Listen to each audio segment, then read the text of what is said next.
Hi hello ನಮಸ್ಕಾರ. ನಾನು ಇವತ್ತು ಹಣ್ಸಿನ ತೊಳೆ ಕಡುಬು ಮಾಡೋಣ ಅಂತ ಅಂದ್ಕೊಂಡಿದ್ದೀನಿ.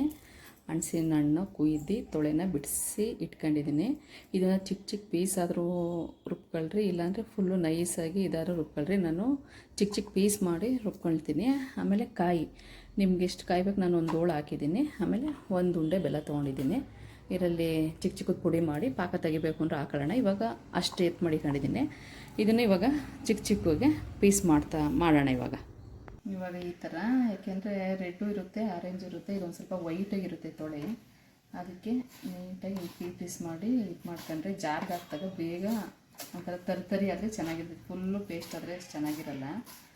ಅದಕ್ಕೆ ನಾನು ಚಿಕ್ಕ ಚಿಕ್ಕ ಪೀಸ್ ಮಾಡ್ಕೊಂಡು ಹಿಂಗೆ ಎತ್ತು ಮಾಡಿಕೊಂತೀನಿ. ನಿಮ್ಗೆ ಎಷ್ಟು ಕ್ವಾಂಟಿಟಿ ಬೇಕು, ಎಷ್ಟು ಜನ ಇದ್ರೆ ಅದ್ರ ಮೇಲೆ ನೀವು ಕ್ಲೀನಾಗಿ ಹಿಂಗೆ ಕಟ್ ಮಾಡ್ಕೊಂಡು ರೆಡಿ ಮಾಡ್ಕೊಂಡ್ರೆ ಆಮೇಲೆ ರುಬ್ಕೊಳ್ಳೋಣ.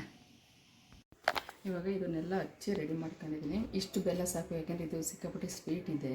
ಹಣ್ಸಿನ ತೊಳೆ ತಿಂದು ನೋಡಿ, ನಿಮ್ಗೆ ಏನಾದ್ರು ಸಪ್ಪೆ ಅನ್ಸಿದ್ರು ಇನ್ನೊಂದು ಸ್ವಲ್ಪ ಹಾಕ್ಕೊಳ್ರಿ, ಇಲ್ಲಾಂದರೆ ಸ್ವಲ್ಪ ಕಡಿಮೆನೇ ಹಾಕ್ಕೊಳ್ರಿ. ಬೇಕಾದ್ರೆ ಸಕ್ಕರೆ ಬೇಕಾದ್ರೂ ಸ್ವಲ್ಪ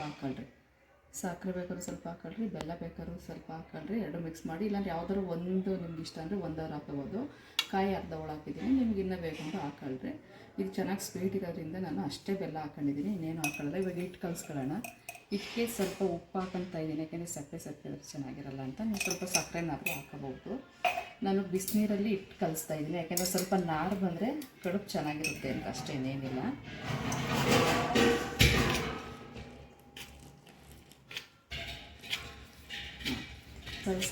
ಸ್ವಲ್ಪ ಬಿಟ್ಕೊಂಡು ಕಲಿಸ್ಕೋಬೇಕು. ಯಾಕಂದರೆ ಇದು ಸುಡೋದ್ರಿಂದ ಸ್ಪೂನ್ ಏನಾದರೂ ತೊಗೊಳ್ರಿ.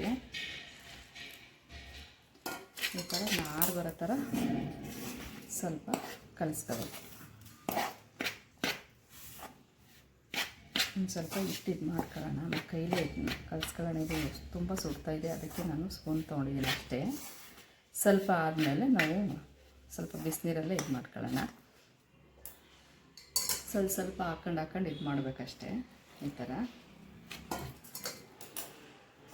ಇವಾಗ ಕಲಿಸೋಣ ನೀಟಾಗಿ ಕೈಯಲ್ಲೇ.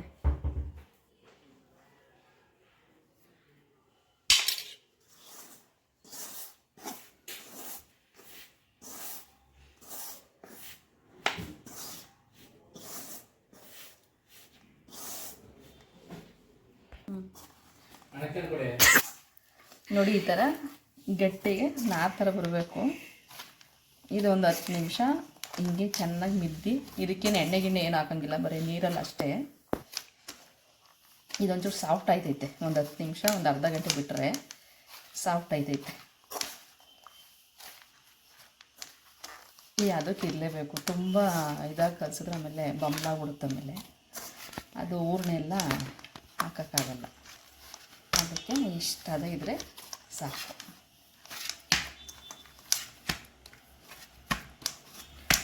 ಇವಾಗ ಬಾಣಲಿ ಇಟ್ಬಿಟ್ಟು ನಾವು ಪಾಕ ತಗೊಳ್ಳೋಣ. ಇವಾಗ ಬಾಣಲಿ ಇಟ್ಕೊತೀನಿ. ಒಂದು ಸ್ವಲ್ಪ ನೀರು ಇಷ್ಟಾದರೆ ಸಾಕು.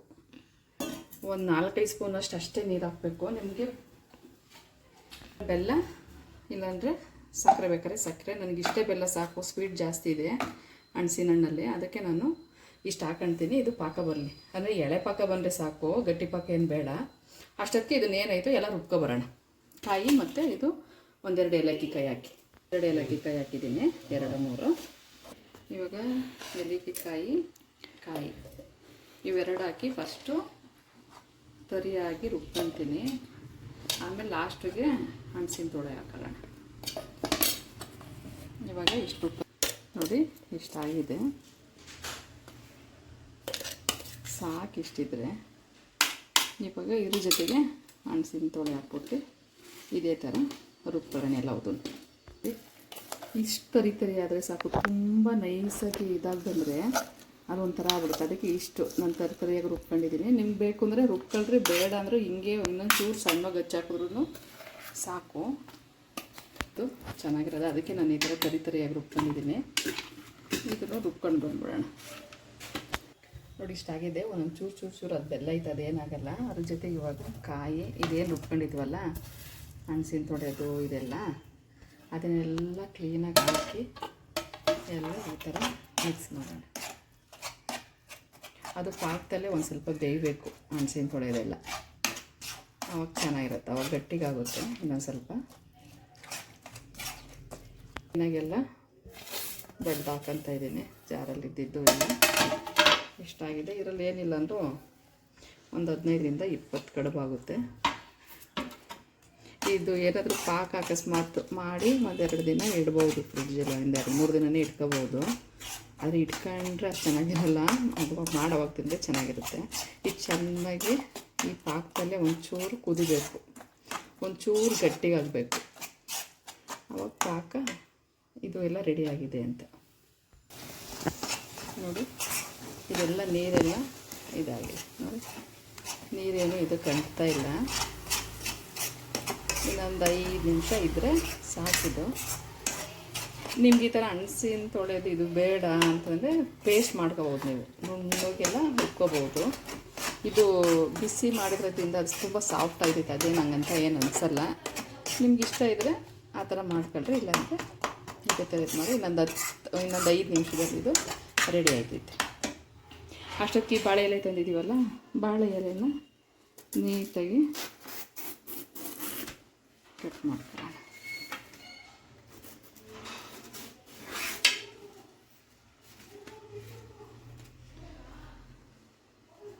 ಕಟ್ ಮಾಡ್ಕೊಂಡು ನಮ್ಗೆ ಯಾವ ಇದಕ್ಕೆ ಬೇಕು ಇದಕ್ಕೆ ಹಾಕೊಳ್ಳೋಣ.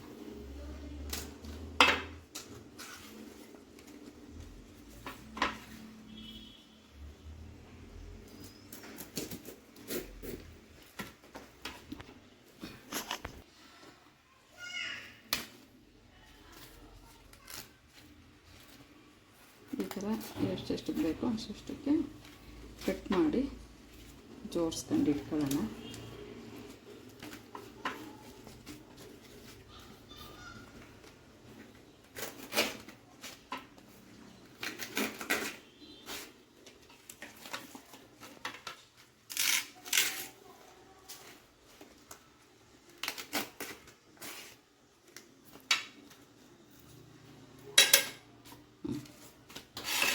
ಜೋಡಿಸ್ಕೊಂಡು ಇಟ್ಕೊಂಡಿದ್ದೀನಿ. ಇದನ್ನು ತೊಳಿತೀನಿ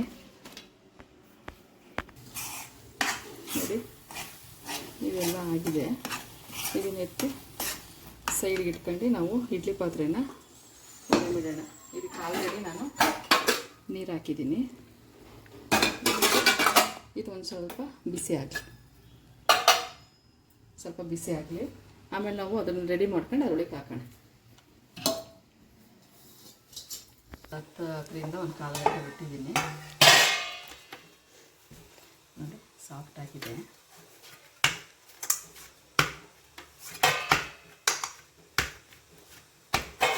ನಾನು ಬಾಳೆ ಎಲ್ಲ ಕಟ್ ಮಾಡಿಬಿಟ್ಟು ತೊಳೆದು ಇಟ್ಕೊಂಡಿದ್ದೀನಿ.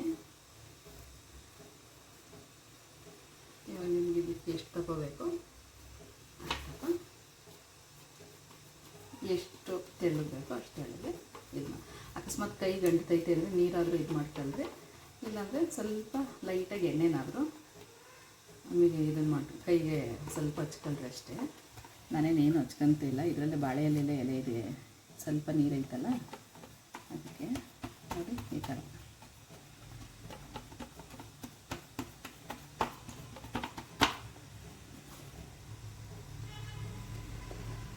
ಇವಾಗ ಇದೆಯಲ್ಲ,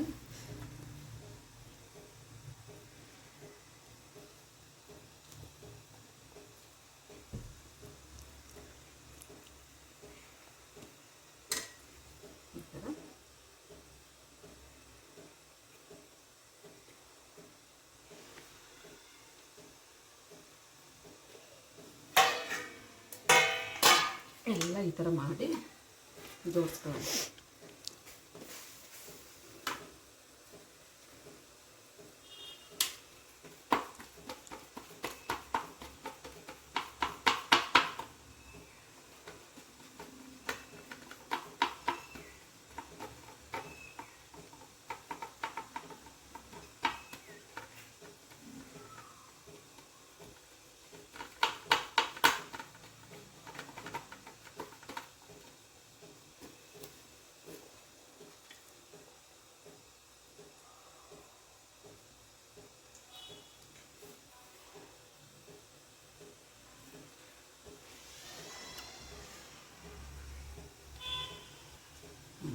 ಈ ಥರ ಮಾಡಿ ಎಲ್ಲದನ್ನು ಜೋಡಿಸ್ಕೊಳ್ಳೋಣ.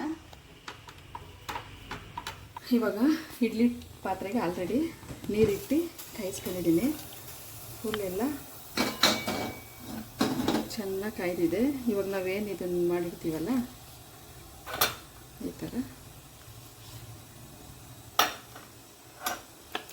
ಈ ಬಟ್ಲು ಕೊಟ್ಟಿರೋದು ಅದಕ್ಕೆ ಜಾರಬಾರ್ದು, ಸೈಡಲ್ಲೆಲ್ಲ ಇಟ್ಟಾಗ ಇದಾಗಬಾರ್ದು ಅಂತ. ನೀವು ಬಟ್ಲು ಇಲ್ಲಾಂದರೆ ಗ್ಲಾಸು ಲೋಟ ಇರುತ್ತಲ್ಲ ಅದು, ಇಲ್ಲಾಂದರೆ ತೆಂಗಿನಕಾಯಿ ತುರಿದಿರ್ತೀವಲ್ಲ ಚಿಪ್ಪು, ಅದು ಯಾವುದಾದ್ರೂ ಕೊಟ್ಕೋಬೋದು. ಅದು ಗ್ರಿಪ್ಪಿಗೆ ಇರಲಿ ಅಂತ ಅಷ್ಟೇ, ಅದಕ್ಕಿಂತ ಏನಿಲ್ಲ. ಇನ್ನು ಜಾರುತ್ತಲ್ಲ ಇಡಬೇಕಾದ್ರೆ ಆವಾಗ ಅದು ಗ್ರಿಪ್ಪಿಗೆ ಸಿಗಲಿ ಅಂತ ಅಷ್ಟೇ. ಅದ್ರದ್ದು ಹಿಂಗೆ ಟೈಟಾಗಿ ಇಷ್ಟೇ. ಇದನ್ನು ಹಾಕಿ ಚೆನ್ನಾಗಿ ಕ್ಲೋಸ್ ಮಾಡಿ ಇದೊಂದು 15ರಿಂದ 20 ನಿಮಿಷ ಆದರೆ ಕಡುಬು ರೆಡಿ. ಇವಾಗ ಒಂದು 15ರಿಂದ 20 ನಿಮಿಷ ಆಗಿದೆ ನೋಡಿ. ಸ್ಮೆಲ್ಲು ಅಷ್ಟೇ ಸಕ್ಕತ್ತಾಗಿ ಬರ್ತಿದೆ. ಇವಾಗ ಇಲ್ಲಿ ಜೋಡಿಸ್ಕೊಳ್ಳೋಣ. ಫಸ್ಟು ಒಂದಿಷ್ಟಿರಲಿ, ಆಮೇಲೆ ತೊಗೊಳ್ಳೋಣ. ಎಲ್ಲ ಆರಿದ್ರೆ ಚೆನ್ನಾಗಿರಲ್ಲ. ಇವಾಗ ನೀವು ಕಟ್ ಮಾಡ್ಕೊಂಡಾದ್ರೂ ತಿನ್ಬೋದು.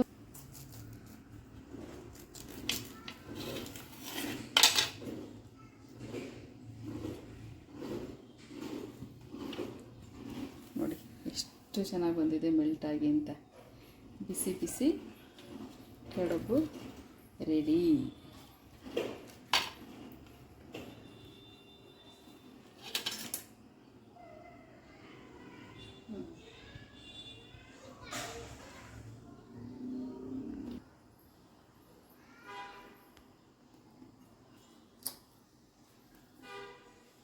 ನಿಜವೂ ಸರಿಯಾಗಿದ್ದು. ಒಂದ್ಸಲ ಟ್ರೈ ಮಾಡಿ, ಅಂದರೆ ಸೀಸನ್ ಅಲ್ವಾ, ಅದಕ್ಕೆ ನಿಜವಾಗ್ಲೂ ಚೆನ್ನಾಗಿ ಸೂಪರ್.